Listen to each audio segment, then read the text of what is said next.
The Neisse River in Saxony, just one of many which have burst their banks across a huge swathe of Central Europe. Saxony is now suffering the worst of it.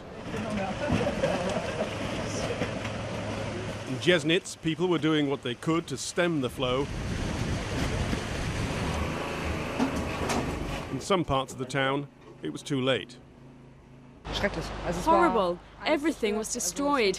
It started with the walls, the floors. All our belongings have been destroyed completely.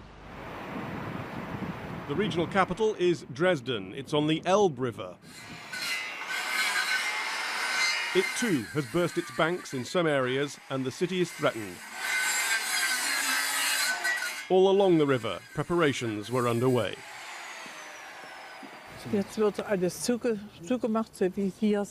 Everything is being boarded up, as you can see here. Next we'll have to fill sandbags again. We hope it won't be as bad as it had been predicted, but we don't know. Dresden fears the fate of the Bavarian town of Passau, which on Monday looked like this.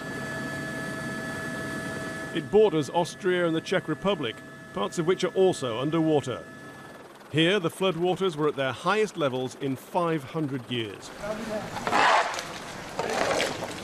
They've now fallen by more than a metre, revealing the extent of the work required.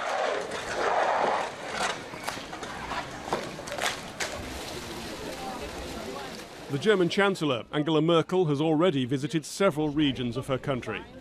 She pledged €100 million in aid.